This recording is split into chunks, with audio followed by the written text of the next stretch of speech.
Allez, on l'a dit, transition plutôt simple, on fera un clin d'œil tout à l'heure. Mais le temps est, n'est-ce pas, de prendre les nouvelles de presque toutes les unes sur le dialogue national et puis sur le coup de grâce, disons-le comme ça, du chef Oui, de l'État. Et on va retrouver donc Arnaud Nguefa qui a tout à pris le fait. pouvoir ce matin. Il fera une passe en profondeur à Junior Rossin pour la partie de Douala. On lui Avec souhaite un bon belle, début de semaine. une belle cravate, oui, de couleur Mmh. bleue. En tout cas, Arnaud Guéfac, bonjour, bienvenue dans Canal Matin. C'est pour la première partie de la revue de presse en direct de Yaoundé. Bonjour Patricia Lorna aussi, bonjour Aimé Moukoko, madame, monsieur, bonjour. La revue de presse, première partie en direct de Yaoundé justement. Deux thèmes principaux à aborder ce matin. Le grand dialogue national et la libération de Maurice Kamto et compagnie. D'abord, la libération du président du mouvement pour la renaissance du Cameroun justement. Toute la presse ou presque en parle ce matin. Maurice Kamto et compagnie sont libres. Le quotidien Cameroun Tribune en fait écho ce matin, rappelant le contexte et le prétexte de leur libération. C'était à la suite des manifestations post-électorales. Le président du MRC et une centaine de membres et sympathisants de sa formation ont franchi les barreaux du bon côté samedi dernier. L'audience spéciale d'arrêt des poursuites a eu lieu au tribunal militaire de Yaoundé, 24 heures seulement après la décision du président de la République. Et revoici la Renaissance. Lisez bien Renaissance au sens du journal Mutation, le journal de Georges-Alain Boyomo. Le quotidien inscrit l'acte de libération de Maurice Kamto samedi dernier après l'arrêt des poursuites par le chef de l'État dans le cadre d'une détente nationale. Deux hommes, Maurice Kamto justement et Christian Penda Ekoka, dans une attitude majestueuse à bord d'une carrosse regagnant le domicile du leader du mouvement pour la renaissance du Cameroun samedi dernier. Le quotidien Mutation, dans sa publication de ce lundi, explore le jeu et les enjeux autour de cette libération du leader du mouvement pour la renaissance du Cameroun et ses alliés. Le journal Info Matin inscrit l'acte du président de la République dans ce qu'il appelle l'apaisement du climat politique du Cameroun. Le président de la République a libéré Kamto de son gré, le leader du mouvement pour la renaissance du Cameroun, ses alliés et 103 militants et sympathisants de cette formation politique ayant contesté les résultats de la présidentielle sont concernés par ce que le journal appelle acte de magnanimité. De cet acte de magnanimité, le billet hebdomadaire La Météo en parle aussi ce lundi matin. C'est un Paul Biya sans pression, en toute âme et conscience, qui l'a décidé cette libération. Le journal Parla voudrait s'inscrire en faux contre ceux qui ont vite fait de penser à la pression internationale trop forte qui aurait obligé le chef de l'État à agir en faveur des leaders du mouvement pour la renaissance du Cameroun et alliés. Le rapprochement est d'ailleurs vite fait avec d'autres gestes magnanimes du président de la République pour louer son caractère bon et épris de paix. Lui, le mendiant de cette paix-là, écrit le bi-hebdomadaire La Météo ce matin. Le tri-hebdomadaire Le Soir va plus loin et pense que Paul Biya a sauvé la vie à Kamto et compagnie. L'illustration est significative. Quatre visages, dont Maurice Kamto, Christian Penda et Koka, Michel Doki et Albert Zongan, dans l'échantillonnage du journal Le Soir pour s'aimer cette qualité de sauveur attribuée à Paul Biya en contexte de la libération de ses adversaires politiques donc les plus coriaces lors de la présidentielle de 2018. C'est une décision courageuse et assurée du président de la République, écrit le journal Le Soir de ce lundi matin. D'ailleurs, cette décision de libération de Kamto et compagnie est une preuve, selon le quotidien épervier, que Paul Biya dirige effectivement le Cameroun. Pour ceux qui en doutaient encore, ils sont servis. L'homme du renouveau, écrit le journal de Léopold Clovis Noudjo ce lundi matin, n'est ni laxiste, encore moins inactif, contrairement à ce que pensent certains de ses détracteurs. Ceux-là qui lui font le procès d'intention pour avoir cédé la gestion du pays à ses collaborateurs. Présent et actif, il agit pour la libération du professeur Maurice Kamto et alliés et surtout de ses militants détenus jusque-là.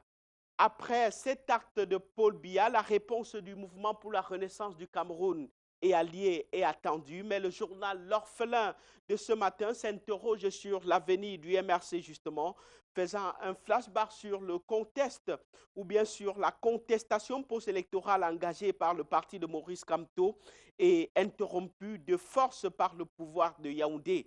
Question du journal ce matin, après cette correction donnée par quelques mois de prison, vont-ils rester tranquilles?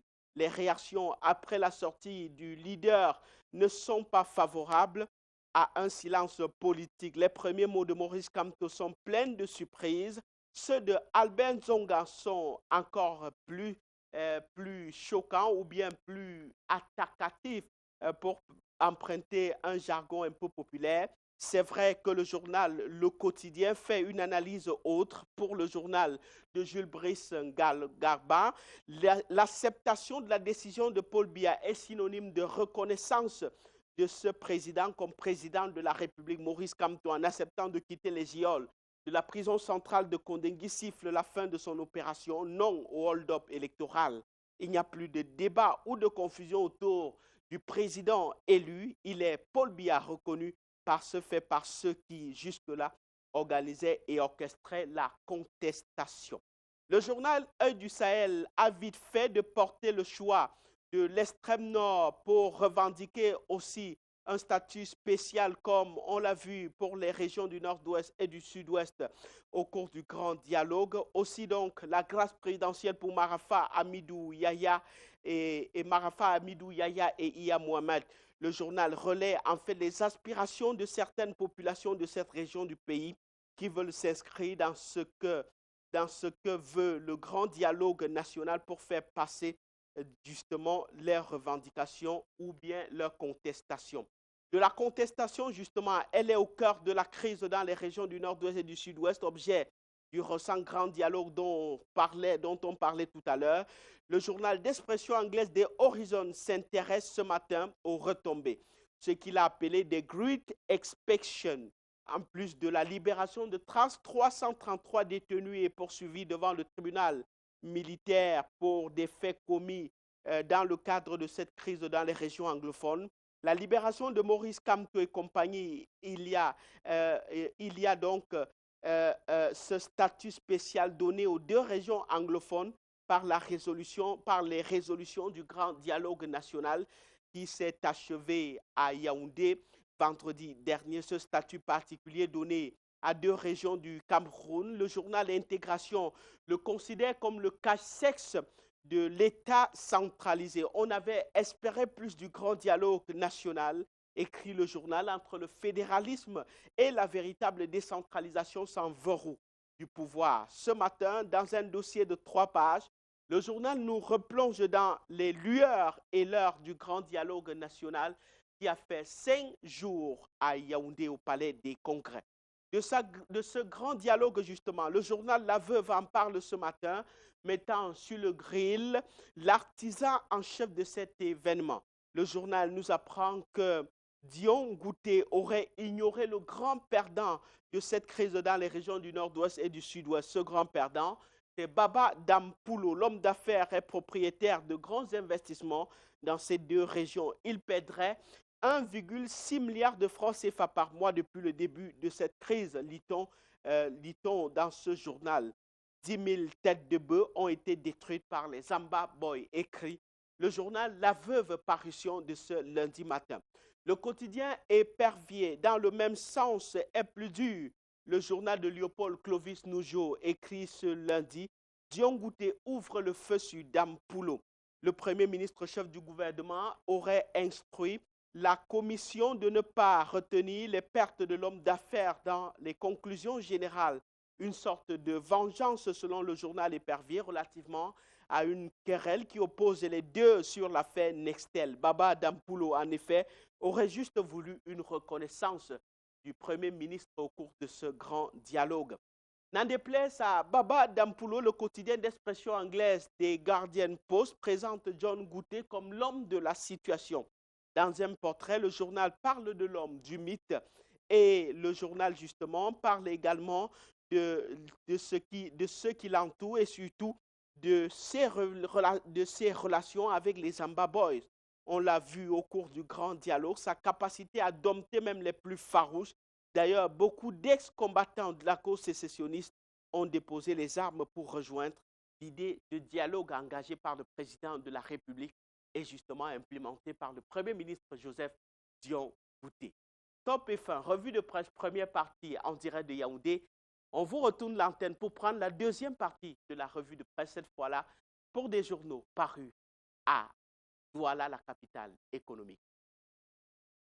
Bonjour Arnaud Guéfac, en avant-première ce lundi 7 octobre 2019, la nouvelle expression titre sur le film de la libération de Maurice Kamto et de ses alliés. Le journal nous apprend que l'arrêt des poursuites et l'audience de mise en liberté ainsi que la levée d'écrou et l'arrivée à son domicile du leader du MRC ont été marqués par une effervescence. En page 2 à 3 du journal, vivez 3 moments forts bien chronométrés de ce film qui continue d'alimenter plusieurs pages dans ce journal. 12h17 minutes, 14h30 minutes, 15h45 minutes. Que s'est-il réellement passé pendant ces heures? À découvrir ce matin en kiosque.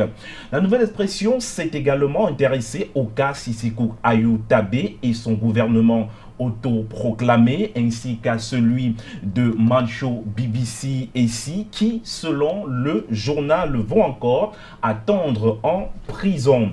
En colonne, au bas de une du journal, on parle de cette libération des anglophones dont les leaders sont exclus. Le complément de l'information à retrouver en page 4 de la nouvelle expression de ce lundi. Entre-temps, comment comprendre le pardon présidentiel? S'interroge le Cameroun matin de ce lundi. L'arrêt des poursuites judiciaires contre les détenus de la crise anglophone sonne comme un mystère pour le dit journal, sujet qui fait d'ailleurs la une ce matin. En page 7 de ce journal d'information générale, retrouvez une tentative de démystification de l'acte du chef de l'État rendu public le 3 octobre dernier. Quant au messager de ce 7 octobre 2019, une question occupe la une du journal ce matin. Libération de Kamto, Biya a-t-il cédé à la communauté internationale? Interrogation faite dans le messager de ce jour, et cela ne reste qu'une question dont en page 4 du journal, le journal répond à sa façon dans tout un dossier consacré à la libération de Maurice Kamto. En parcourant le dossier de ce lundi matin, on découvre le satisfecit de la communauté internationale. On apprend également que l'ONU, les États-Unis et la Commission de l'Union africaine ont salué la libération du président du mouvement pour la renaissance du Cameroun qui a passé 9 mois derrière les barreaux. Le dossier du messager insiste qu'il s'agit d'une pression internationale dont seul le journal détient les arguments, à découvrir en kiosque ce lundi matin. Un homme de droit libéré, mais un autre qui s'en va vers l'éternité. En colonne de une du messager de ce jour, il est mentionné nécrologie. Bernard Mouna est mort. En page 2, on apprend que l'ancien bâtonnier de l'ordre des avocats du Cameroun de 1988 à 1994 est décédé hier à l'hôpital général de Yaoundé à l'âge de 79 ans. Le messager s'intéresse également à la crise au sein de l'église évangélique du Cameroun et nous informe que la cour d'appel du littoral a été recusée par l'un des avocats de l'église évangélique du Cameroun, abrégé EEC. Feuilleton à suivre en page 10 du journal ce matin. À la une de l'œil du Sahel de ce lundi, on parle des revendications politiques de l'extrême nord. Le journal titre à sa une un statut spécial pour l'extrême nord et la grâce pour Marafa et Iya. En page 3, on indique que des voix continuent de s'élever dans le Grand Nord après les dernières décisions du chef de l'État portant sur la libération des prisonniers anglophones et celle de Kamto et compagnie. Et on termine cette revue de la presse avec Aurore Plus, le bi-hebdo en colonne de une parle du transport terrestre et titre le GTTC arnaque des transporteurs. Le développement de ce titre à retrouver en page 10 du journal.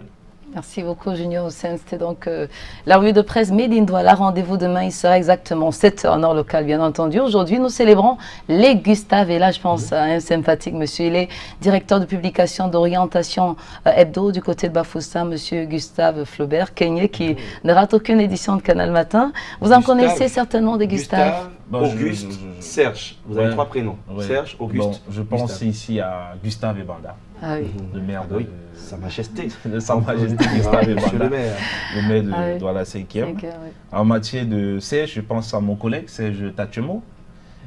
Serge Loga. Serge Pas Tamba. oublier l'ancien, le doyen. Bon, Serge Loga, bon, comme il a pris un peu l'écologie, il m'est sorti carrément de l'esprit parce qu'il aime bien me gueuler. Donc du coup, je me repose un peu des engueulades du doyen. Mais il titille bien, hein. On aime bien sa chaleur. il aime bien me mettre à part en fait. Et puis je pense aussi à, vous avez dit Augustin. Auguste, ah non.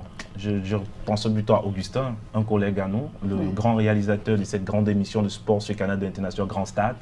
Donc à lui, je pensais également. Enfin, Auguste comme l'un des trios de X Malaya, qu'on adore, qui est peut-être en train de nous regarder, ce serait sympa. Alors, vous allez prendre la direction de la rédaction centrale de Canal 2. Oui. Et on vous souhaite donc tout ce qu'il y a de bon au courant de cette journée. Ah oui, À demain. Et on souhaite garder le cap qu'on a pu le faire durant toute cette période consacrée au grand dialogue national. Exact. On a beaucoup travaillé. On a surtout pas beaucoup J'en profite pour féliciter Madame Carole Yemelon, la rédactrice en chef du Canada International. Elle a beaucoup donné durant cette période. Je remercie également toute l'équipe de Yaoundé.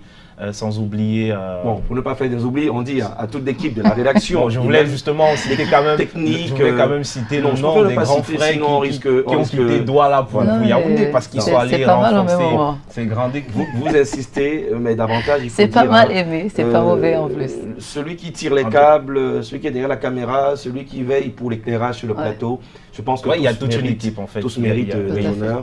Et ben, écoutez, monsieur, demain, on sera ensemble pour la revue de presse. Vous avez remarqué, vous êtes comme moi, vous n'avez pas de montre, mais attendez, j'ai un stock qui vient de Champigny, c'est du côté de la France. Et d'ailleurs, Alexandre Kwaka, qui est arrivé enfin, c'est un Je ne sais même pas pourquoi je n'ai pas de montre depuis près de 2 semaines. Non, ne vous dérangez pas, on aura de ça tout à l'heure.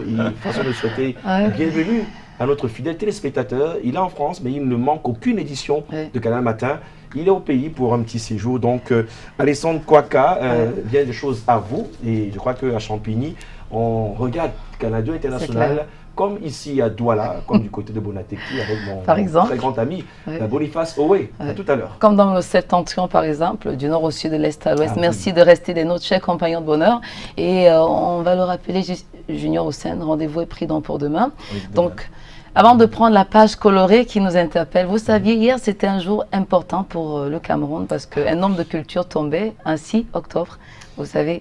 Un grand artiste. Ah oui, c'est clair. Un grand journaliste, un parolier et même un plasticien. Tout à fait. Un 6 octobre, ça va faire 2 ans qu'on va donc commémorer le départ, même s'il n'est jamais parti des Bois-Lotins. Et d'ailleurs, en page culture, on en reparle avec quelques activités autour de cette commémoration qui reste quand même festive, hein, vu ce qu'il a apporté. Clin d'œil à Henri Lotin et toute la grande famille, toujours, n'est-ce pas, dans cette préservation, n'est-ce pas, de ce qu'il a laissé comme héritage culturel au Cameroun et même à l'Afrique tout entière. C'est clair que ça donne davantage des idées à la directrice des programmes Canada International qui brille de par sa proactivité remarquable qui doit certainement s'en servir pour s'inspirer des sujets qui seront donc choisis en rédaction à la rédaction ce jour. Vous hier sur le plateau, je ne dis rien.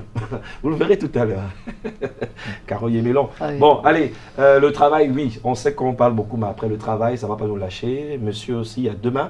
Et à nos Ngefak, toute l'équipe de Yaoundé. Nous, on va évoluer avec Canal Matin, et on ne manquera pas de faire un clin d'œil à M. Ndobo, Patrick Christian, qui était de l'expédition de Yaoundé pour la couverture du grand dialogue national. Il sera là sur ce plateau, Patricia, pour le regard sur l'actualité. On ne manquera pas de recevoir aussi André Mirabeau Mahon pour les sports. Joe Matrix est en congé de Canal Matin, mais vous le reverrez peut-être ce soir dans une grande première pour la nouvelle saison de C'est comment. Et moi, Patricia, on aura le bonheur de vous parler culture en fin de programme. C'est clair, on est rendu à 7h passées de 21 minutes, c'est en heure locale, le temps de prendre cette petite page colorée, un clin d'œil à nos annonceurs qui nous accompagnent tous les jours de lundi à vendredi. À toutes.